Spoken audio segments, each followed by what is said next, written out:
Real home prices are going to fall, and it's going to cause a massive negative wealth effect. In this video, we're going to talk about the coming decline in real home prices, why it's going to happen based on reliable leading indicators, and what it's going to mean for the rest of the economy and the developing 2022 recession. To start, we're going to be looking at real home prices, or home prices after adjusting for inflation.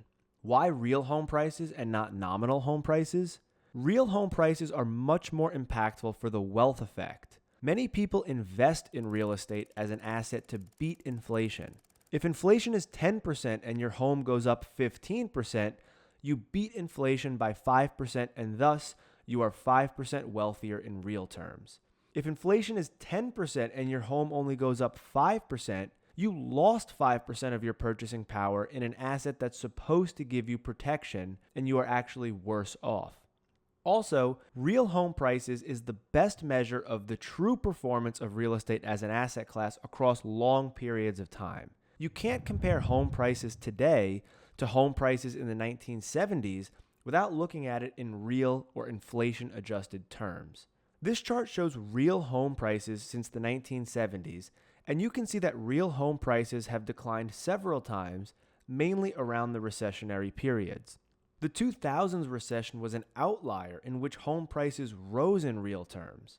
The financial crisis in 2008 caused home prices to decline almost 30% in real terms, and it took until 2021 to regain the peak in real home prices from 2006, 15 years.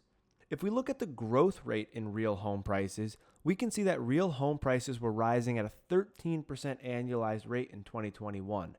Higher than the peak rate of home price growth in 2006. Real home price growth was positive from 1996 until mid-2006, 10 straight years, which created a prevailing belief that home prices don't fall. And here we have another 10-year period since 2012 where real home price growth was positive, and massively positive at that. Over the last 10 years, real home price growth averaged 4.5%. Which is way higher than the 20-year average of 2%.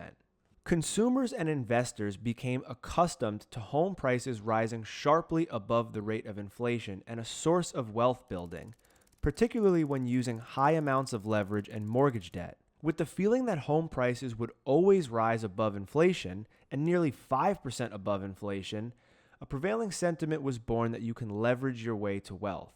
But now, real home prices are starting to decline.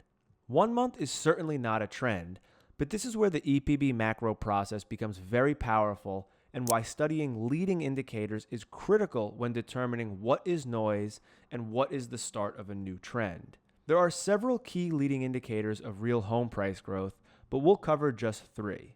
To be a leading indicator, it is not good enough just to look good on a chart.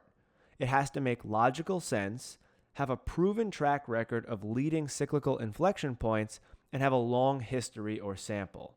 First is the month's supply of new homes. Month's supply is a measure that tells you how long it will take to clear the existing stock of inventory at the current pace of sales. This is an inventory metric, almost like the ratio of new orders to inventory for the manufacturing sector. This makes logical sense, as a higher month supply figure means that there's a growing imbalance between inventory and sales.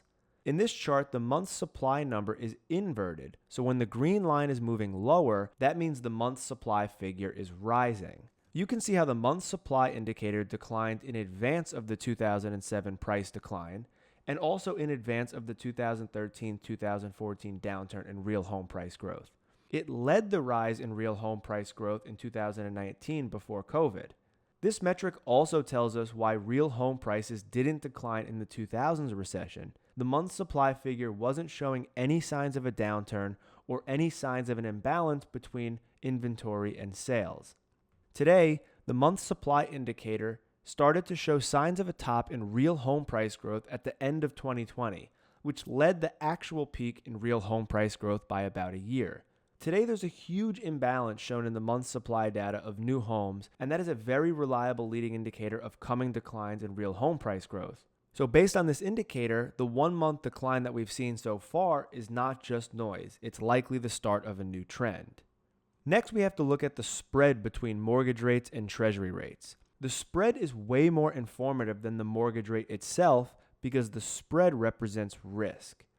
In this chart, the spread is inverted, so a wider mortgage spread is shown by the green line moving lower. Mortgage rates can decline because treasury rates are declining or because mortgage spreads are tightening. Declining treasury rates can reflect worsening economic conditions, which is why we have to separate whether the mortgage decline is coming from the treasury rate or from the spread. A widening mortgage spread preceded the decline in 2007, and a tightening mortgage spread was a strong indicator of a recovery in 2010.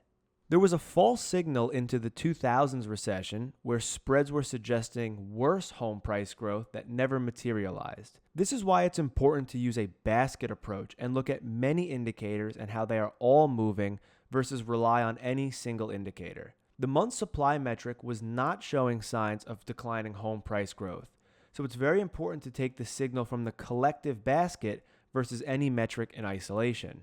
Today, mortgage spreads are widening sharply, which is a negative sign for future home price growth.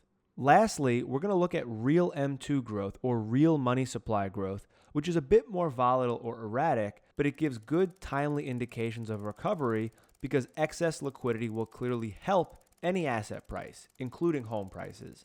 Major surges in real M2 growth lead to large increases in real home price growth like we saw in 2020 and 2021, where real M2 growth exploded to a record high off the page in this chart, and that led to a record increase in real home price appreciation. Today, excess liquidity is not on the side of home price appreciation, and it's rather implying a sharp deceleration in real home price growth. So if we take the collective signal from the basket of three logical and proven leading indicators of real home price growth, the direction is clear.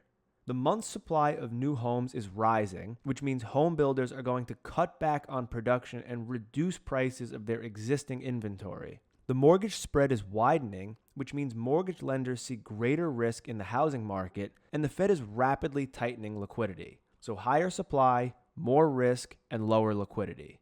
This chart takes an average of the three metrics we just discussed, and the direction is a very reliable indicator over time, and it's clear about where real home price growth is heading. The collective signal from the basket is clearly lower, and we're already starting to have declines. So why is this so important? As I mentioned at the start of this video, real home price growth is very important for the wealth effect.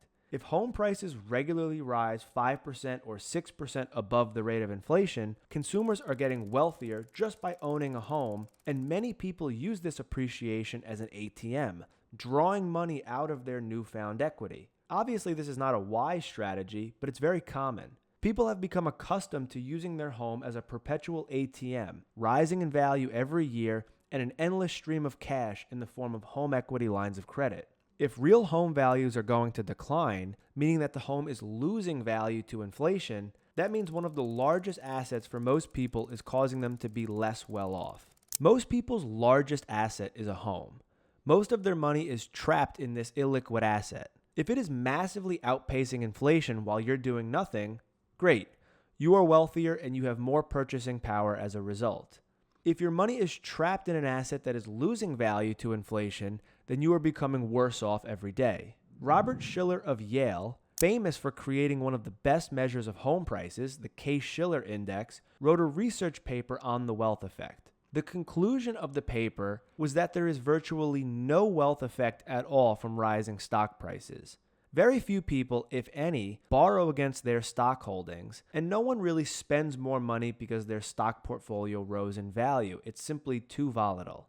This is well documented in the research. However, the paper concluded that there was strong evidence of a wealth effect in the housing market. When home prices massively outpace inflation, people feel much better off, and they feel that that newfound equity is easily accessible and safe in the form of equity lines of credit. When real home prices decline, that will have a highly negative impact on the consumer psychology and contribute towards a downward spiral in consumption, one that we're already beginning to see with most people falling behind due to gas prices and food prices. So real home prices are going to start to decline, and it's going to cause a massive negative wealth effect that will amplify the intensity of this economic downturn that is already nearing recession.